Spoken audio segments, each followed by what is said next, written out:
खुलुमबाय बे समाव बडलेण्ड एंखं टेलिभिजननि स्टुडिअ'आव आंनि हा ब्रह्म। खुलुमबाय आं ज्योति बसुमतारी। दिनैनि गाहाय रादाबफ्राव दङ। सुहाबनाय बोथोरनि थाखाय मोनसेनि उनाव गुबुन मोनसे जिल्लायाव फरायसालिफोर बन्द'। नकल रांजों लोगोसे 3 सुबुं हमजादों। बुरासापरनि हाग्रा ओनसोलाव 6200 बिगा सोरखारि हाखौ दखल खालामनायनिफ्राय उदां खालामबाय। हाइलाकान्दि जिल्ला बिजिरसालिखौ बमाजों उरायहोनायनि हुमखि होदों। गिबि मन्थ्रिनि मेलाव फैनाय गारि जाब्रबथायाव 20 आइजोफोर जखम। बिटिसिनि बिफान मोननानै गोजोननाय फोरमायदों एमसिएलए लक्ष्मी दासआ। दानिया फैदो आबुं रादाबाव।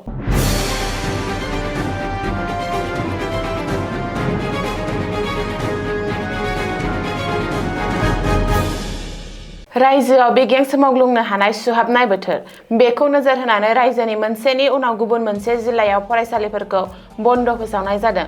मख'नो गोनांदि 7 जानुवारिनिफ्राय 10 जानुवारिसिम बरपेटानि फरायसालिफोरा बन्द' थागोन होननानै खुंथाया फोसावदों।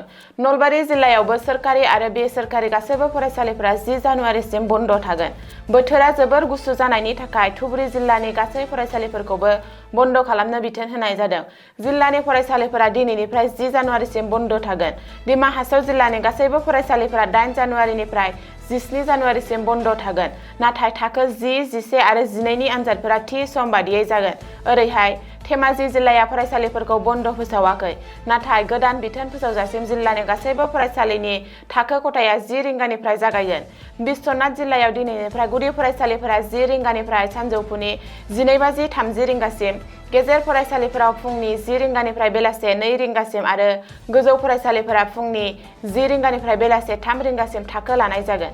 बे बिथोना बिश्वनाथ जिल्लायाव 13 जानुवारिसिम गोहोम गोग्लैगोन। फारसेथिं थाखो 12नि आनजादखौ दानि आनजादनि फारिलाइ बादियै सानजौफु 12 रिंगानिफ्राय बेलासिनि 3 रिंगासिम खुंफुंगोन होनना फोसावलायाव मख'नाय जादों।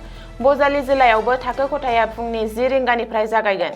फरायसालिफोरनि रैखाथिखौ नोजोर होनानै माजुलियावबो गुदि फरायसालिफोरखौ फुंनि 10 रिंगानिफ्राय 1 रिंगासिम, गेजेर आरो एमपि फरायसालिफोरखौ 10 रिंगानिफ्राय 1:30 रिंगासिम, गोजौ आरो गोजौसिन गेजेरारि फरायसालिफोरा 10 रिंगानिफ्राय बेलासे 3 रिंगासिम खुला थागोन। कामरुप मेट्र'नि सिङाव थानाय फरायसालिफोरखौ फुंनि 10 रिंगानिफ्राय जागायफिननो गोदानै बिथोन फोसावदों। नकल रांजों लोगोसे 3 सुबुङा पुलिसनि जेयाव। बशिष्ट पुलिसा हमनो हादों नकल रां स्मागलिं खालामग्रा दुथांफोरनि हानजा। मिथिनो हानाय बायदिब्ला गुवाहाटी नोगोरमानि बशिष्ट पुलिसा गोख्रों संदाननानै 3 सुबुंखौ नकल रांजों लोगोसे हमनो हादों। हमजानाय 3 नकल रां जगायग्राखौ आनास आली, साहिल सिकदार आरो इस्लाम आली होननानै सिनायथिनो हादों। पुलिसा सुलुङाव फोरमायथिनाय बायदिब्ला हमजानाय 3 नकल रां जगायग्राफोरनिफ्राय नोगोद 2,27,000 रांनि नकल बिलाइफोरखौ जब्द' खालामनो हादों। लोगोसे 1,62,660 रां गुबै रांनि बिलाइ, रां सानग्रा मेसिन, गं 9 एटिएम कार्ड, गं 6 मबाइल फन आरो गुबुन गुबुन मुवाफोरखौ जब्द' खालामनाय जादों। बेनि अनगायैबो पुलिसा नकल रां जगायग्राफोरनिफ्राय गंनै बेसेन गोसा गारि जब्द' खालामदों। बेनि सायाव बांसिनै मिथिनो थाखाय पुलिसा नायबिजिरनो जागायदों। मंगलबारखालि सनितपुर जिल्लानि बुरासापरि वाइल्ड लाइफ सेंक्सुयेरि ओनसोलाव मोनसे गेदेर होखारनाय हाबाफारिखौ जाफुंसारै मावफुंनाय जायो। बे अपारेसननि गेजेरजों 6200 बिघासो हाग्रा ओनसोलनि हाखौ आयेन बेरेखायै दखल खालामग्राफोरनिफ्राय उदां खालामदों। गासै 710निबो बांसिन नखरफोरखौ होखारनानै बुरासापरि हाग्रा ओनसोलनि 6200 बिघा सोरखारि हाखौ उदां खालामो। रिपर्ट बादिब्ला गं 36 जेसिबिजों लोगोसे गं 30 ट्रेक्टरफोरखौ इभिक्सन खालामनायाव बाहायनाय जादों।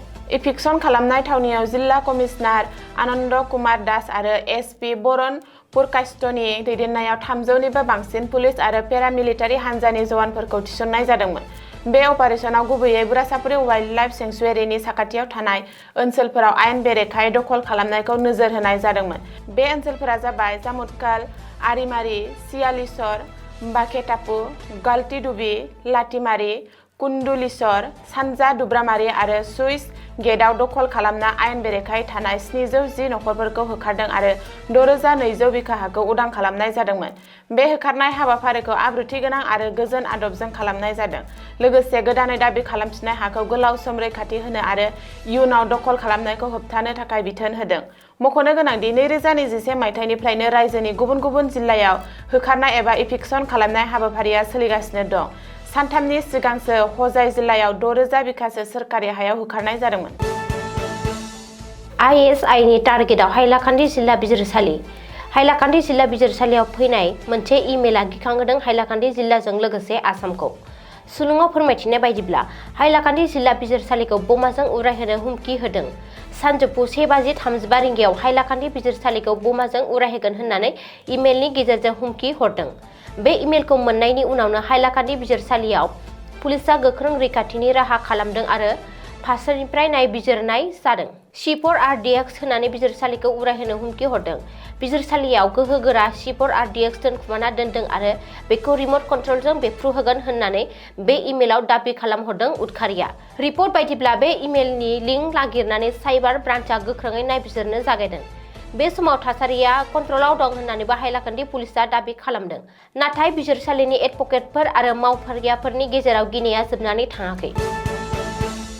गिबि मन्थ्रिनि मेलाव थांनाय लाखपति बायदेवनि गारिया गिख्रंथाव जाब्रबथायाव मोगा-मोगि जादों। मोननै गुबुन गुबुन थावनियाव जादों लामा जाब्रबथाया। बे जाब्रबथायाव सा 20 आइजोफोरजों लोगोसे गुबुन 2 सुबुङा जखम जादों। धेमाजियाव जादों बे लामा जाब्रबथाया। जखम जानाय आइजोफोरा गावसुंथा हान्जानि सोद्रोमाफोर। गिबि मन्थ्रिनि मेलाव थांनाय समावनो जाब्रबथाया जायो।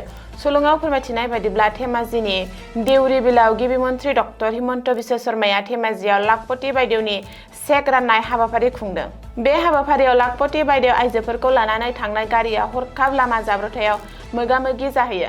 बे जाब्रबथायाव सा 20 आइजोफोरजों लोगोसे सा 22 सुबुङा जखम जायो आरो बिसोरखौ धेमाजि सिभिल हस्पिटालाव थिसननाय जादों।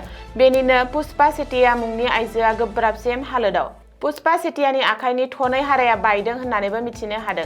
रिपर्ट बादिब्ला गावसुंथा हान्जानि आइजोफोरा गिबि मन्थ्रिनि बिबुंथि खोनासंनो थाखाय दिनै फुंनि 6 रिंगायावनो न'निफ्राय ओंखारबोदोंमोन। नाथाय रोजा खुवा खुनायनि जुनै गारिया जाब्रबथायाव मोगा-मोगि जायो।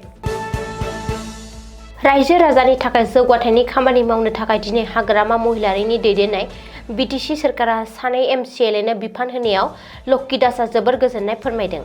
दायो रायजो राजानि जौगाथायनि खामानि मावनो थाखाय 22 नं नाग्रिजुलि बियाबनि MCLA एबा गोदानै बिटिसि सोरखारनि मावफुं सोद्रोमानि समान बिबान मोननो हानानै रायजो राजानि जौगाथायनि खामानि मावनो थियारि होननानै फोरमायदों। मावफुं सोद्रोमा लक्की दासआ बिटिसिनि हामामजों लोगोसे तामुलपुर जिल्ला आरो नाग्रिजुलि ओनसोलनि रायजो राजानि थाखाय गोख्रों खामानि मावगोन होननानै फोरमायदों।